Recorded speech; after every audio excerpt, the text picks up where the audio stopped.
السلام علیکم دوستوں، کیسے ہیں آپ لوگ؟ میں ہوں آپ کا میزبان ایاز شیخ۔ امید کرتا ہوں کہ آپ لوگ خیریت سے ہوں۔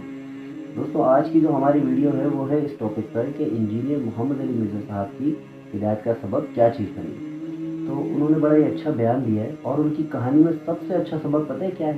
وہ یہ ہے کہ اگر آپ کے سامنے حق آ جائے، حق بات، تو چاہے وہ آپ کے بزرگوں کے خلاف ہو یا پھر آپ کے فرقے کے خلاف، آپ نے اسے ماننا ہے، تسلیم کرنا ہے، پھر اس کے بعد آپ کی اصلاح کا دور شروع ہو جاتا ہے۔ تو آئیے آپ اور میں ان کی ویڈیو دیکھتے ہیں، پھر اس کے بعد ہم چند باتیں کریں گے۔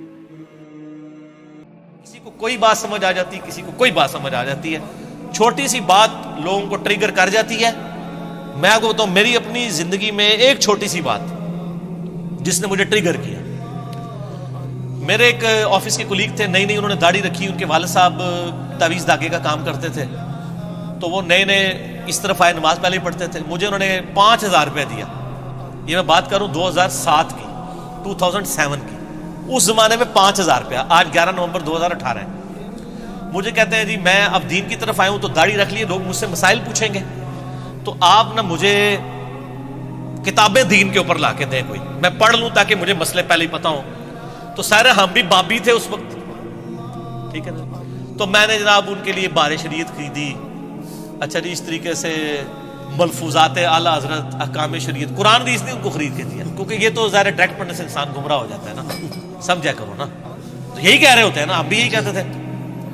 اچھا، تو اس کو کتابیں، میں ابھی بھی، وہ بھی میرے ساتھ ہی ریورٹ ہوا ہے نا، ابھی ہم ایک دوسرے کا بڑا مذاق اڑاتے ہیں، تو میں اس کو کہتا ہوں تم میرے لیے ہدایت کا سبب بنے ہو۔ ہوا یہ کہ وہ اس میں ملفوظات اعلیٰ حضرت میں وہ عبارت آتی ہے نا کہ نبیوں کی بیویاں قبروں میں پیش کی جاتی ہیں، ان کے ساتھ شباشی کرتے ہیں، نعوذ باللہ۔ یہ عبارت نا اس نے کہیں پڑھی، تو بیچارہ دنیا دار بندہ تھا، اس نے انڈر لائن کر لی۔ اگلے دن آفس میں آ کے مجھے کہتا ہے یار یہ منو کیڑی کتاب تو لے کے دیتی ہے اللہ دے بندے، اے دیکھ کیا لکھا ہے؟ میں نے کہا کیا لکھا ہے؟ کہنا نہیں پہلے مجھے بتاؤ، اگر کوئی کہے کہ نبیوں کی بیویوں کو قبروں میں پیش کیا جاتا ہے، ان کے ساتھ شاباش، میں نے کہا استغفر اللہ، اتنی گستاخانہ بات لکھی ہوئی ہے؟ تو اس نے نا کہا یہ آپ کے اعلیٰ حضرت نے لکھی ہوئی ہے ملفوظات میں۔ مسئلہ 71B ہے میرا، انڈیا اور پاکستان کے بزرگوں کی 19 گستاخانہ عبارات کا تحقیقی جائزہ، جو سر سینکڑوں نہیں ہزاروں لوگوں کی اصلاح کا سبب ایک لیکچر بنے، الحمدللہ۔ مجھے وہ کہتا ہے یہ دیکھو لکھا ہے۔ اب جب اس نے کہا نا اعلیٰ حضرت نے لکھا ہے، اب میرے لیے اعلیٰ حضرت سے اختلاف اسی طریقے سے جیسے کیسے کوئی صحابی سے کوئی اختلاف کرتے، اور میں پہلے کہہ بھی چکا ہوا تھا، تو میں نے درمیان کا میں نے کہا یار یہ مس پرنٹنگ ہوگی۔ وہ کہتا ہے یار مس پرنٹنگ کو چھوڑو، اگر یہ انہوں نے لکھا ہے تو یہ غلط ہے، کہ میں نے کہا غلط ہے، انہوں نے بھی لکھا ہے۔ بس سر یہ ایک قبولیت کا لمحہ تھا، اللہ نے میری بات سن لی کہ میں غلط کو غلط کہنے کی جرت رکھتا ہوں۔ جب پہلی دفعہ میرے سامنے آیا، میں کتنے دن پریشان رہا کہ یار اتنے بڑے بڑے بزرگ بھی غلطیاں کرتے ہیں۔ تو میں نے پھر تحقیق شروع کی، اسی دوران میں نے قرآن حکیم کا ترجمہ جو ہے نا پری ڈیٹرمنٹ ریزلٹس کے بغیر پڑھنا شروع کیا، آہستہ آہستہ آہستہ آہستہ چیزیں سمجھانا شروع کی، اور آج آپ دیکھ رہے ہیں کہ پوری دنیا میں انجینئر ہو رہی ہے۔ اس لیے نہیں کہ میری کو تعریف کر رہے ہیں، اس لیے وہ کہتے ہیں یار ایک ایڈی خیال آ گئی ہے، وہ جو انجینئر کا فطرہ اٹھا ہے نا، وہ اہل حدیث تو ہم سے زیادہ پریشان ہے۔ سر تہاڈی پریشانی بھی نظر آ رہی ہے، تو سر وہ ہر گلی سے جو انجینئر نکل رہا ہے، وہ اس لیے نکل رہا ہے کہ ہر گلی میں ایسے لوگ موجود ہیں جن کے دماغ میں ڈرل اور ان کو بات سمجھ آ جاتی ہے۔ ایک جملہ کسی کی زندگی بدل سکتا ہے۔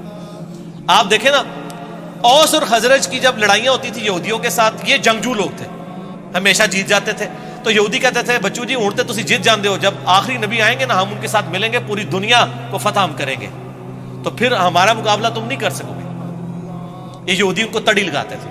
قرآن میں بھی اشارتاً ذکر ہے کہ اس نبی کے آنے سے پہلے سورۃ البقرہ میں تم اس نبی کے وسیلے سے اللہ کی طرف دعائیں کیا کرتے تھے، اس حوالے سے کہ اللہ اس نبی کو جلدی جلدی بھیج، اور آج جب وہ نبی آ گیا تو تم پہلے منکر ہو گئے یہودیوں۔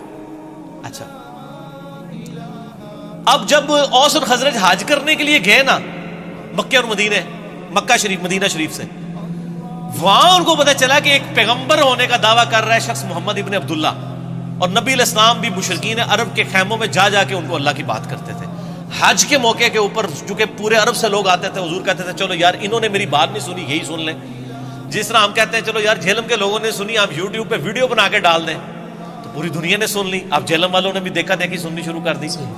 اینڈ پہ جس طرح فتح مکہ کے بعد اہل عرب نے بھی اسلام قبول کر لیا، تو نبی علیہ السلام کہتے ہیں چلو یار یہ میری بات سن لیں، اور ابو لہب خبیث پیچھے پیچھے چلتا تھا، وہ کہتا تھا یہ میرا بھتیجا ہے، یہ پاگل ہو گیا، اس کی بات نہ سنو۔